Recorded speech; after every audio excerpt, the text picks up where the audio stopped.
welcome back to another episode of A Lady's Garden, and we are going to be planting some containers today.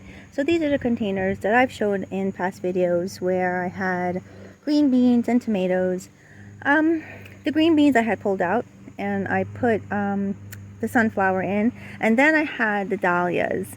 But let me show you what happened. So the dahlias, the seeds, they started to get kind of tired looking, just kind of yellowing, just not looking as fresh, so I pulled them out.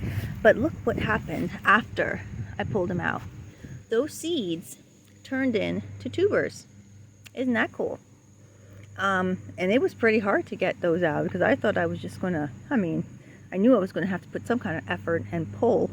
But once I started pulling and they were almost like ripping, then I realized, oh, I guess they turned into something, they put more roots down deeper. And then once I started to really kind of get in there, I realized that I had tubers. I'm going to assume I could have left these tubers in this container, and then maybe, perhaps, they would have overwintered and come back, or I could have simply dug them out and then overwintered them. But I'm not. I took them out, and I am just going to plant them with another flowering plant. That was a long pause. I had to think about it. So what I'm going to be doing today, and here's the Medusa allium. Remember, I lost one, so this is the other one. It's about to flower. It looks pretty. However, here we are. We are going to do sunflowers. Now, I might just have each sunflower in its own container, or I'm thinking I might just go ahead and mix the seeds up so I can have an even, color palette in these. So these are berry and moss, 75 days. I know I'm planting them kind of late, but I think like October for us in South New Jersey isn't terribly cold. We don't probably, it's very rare that in the past, we've gotten like a hard frost in October. And that's when these plants hopefully will start to flower, just in time for, kind of in the middle somewhat of the fall season.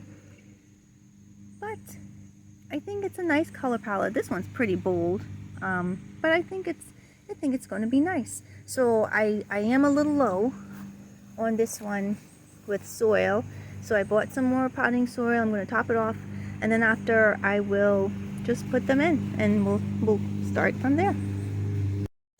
Okay everyone, so we went ahead and I planted this variety in this container, and it said on the back, hold on, let me show you guys the back. Here's the back. It says 7 to 14 days to germinate. I guess I don't really have to read it, you guys can see, but what's interesting is that the spacing said 15 inches. Now, this container, I'm not going to space them 15 inches. I put 9 seeds in here, and I'm going to just hope that all goes well. I think because it is a container variety sunflower, they should be okay. It'll just be overstuffed. So I'm pretty confident, hopefully, somewhat, sort of, that it'll be good. And let me show you the other container. Okay, so same thing. Oh, there we are. This one says spacing 18 inches, but again, I put 9 in this container, and I'm hoping that because it's a variety sunflower that it'll do just fine. I'm also going to put some over here to get some color over here, because remember I had that sunflower, the bunny ate it. Hopefully she won't eat these seedlings that I'm about to put, and I'm going to mix the colors up. I have some popsicle sticks that came from a project a long time ago, and I still had them.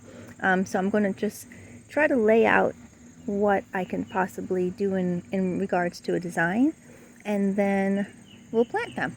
So let me get the popsicle sticks. Okay, so I laid out the popsicle sticks. So it's 1, 2, 3, 4, 5, 6, 7, 8. So it's 8. And I didn't, I don't know, maybe they are spaced out properly this time. I didn't really measure them or anything. So I have like a cluster here and then kind of wrap it around the bird bath. So yeah, so I'm just going to mix both of them together and see if they come up. Hopefully they do. Hopefully, I know there's a bunny. You guys saw her in the last video that hangs around. Hopefully she won't eat them, because I did try to do zinnias here earlier in the season, and I did try to do the dahlia seeds that I just put in containers well, and she did nibble on them. So I'm thinking once I plant these, I do have a little bit of rabbit repellent. I might just spray around the area so she'll stay away from them. I mean, she has been good, actually. Look, there she is right now. I don't know why I'm whispering, but there she is right now, eating away. She doesn't, hopefully she won't start, but she hasn't eaten, like nibbled on the plants as what I've seen bunnies do, you know, before. Like I've seen a bunny take a really good chunk out of one of my hostas. However, I'm going to plant these seeds, and then I'll water them in, and then I guess there's no need for me to give you guys another look, so you guys just know where they are. But what I will give you a look at is over here. Do you remember the hydrangea hybrid kind of azalea? Well, not hydrangea, I'm sorry. What is it called? The rhododendron hybrid. I pulled it out. I mean, quite literally, I pulled it out. I was just looking too not so pretty.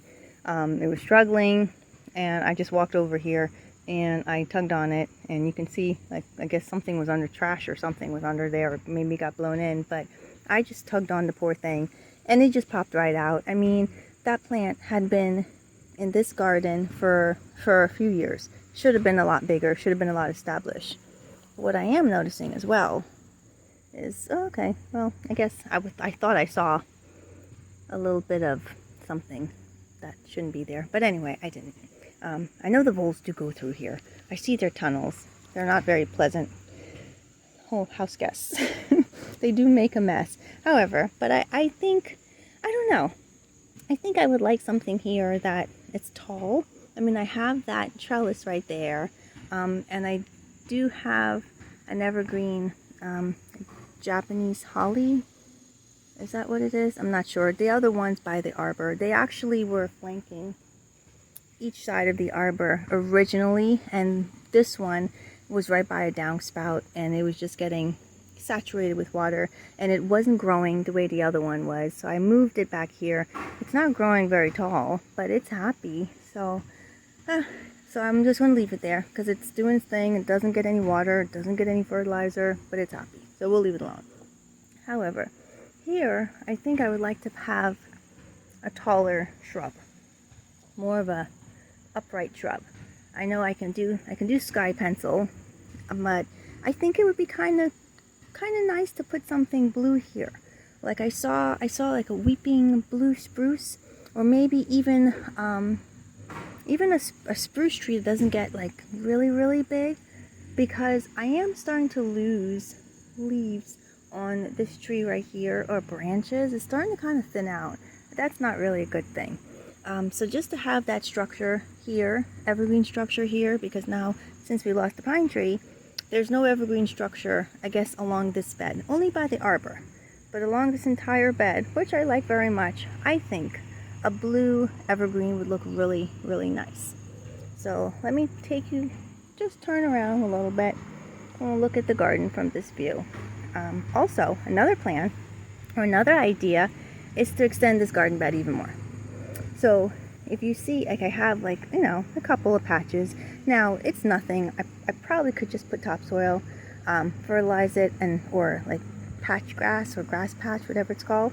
And I can probably patch these, but you know what? I think I'm just going to extend the bed a little bit more.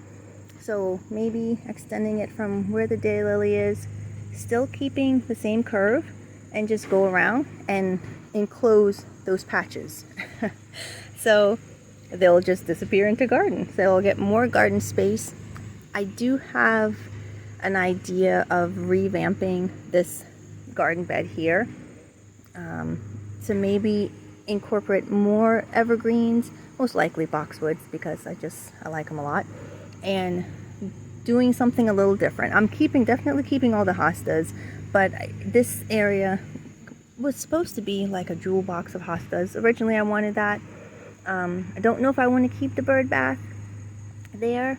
I was actually thinking about like maybe a concrete table. I don't know if I can get more of a flat top for the bird bath where it's not really holding on to water, but it's just more flat, and I can turn that into a table where I can probably put a really nice, either like a small urn and like have a floral arrangement there.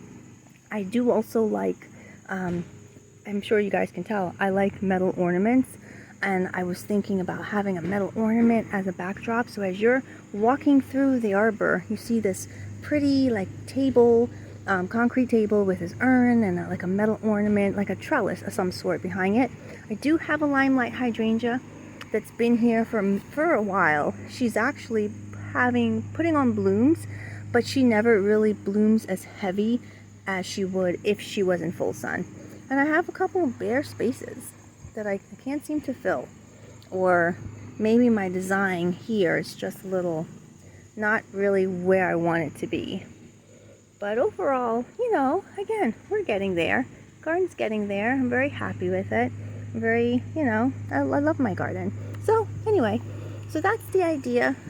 Hoping the sunflowers will give us some fall season color, and I hope you guys have a great weekend, and I will see you in the next video. Bye.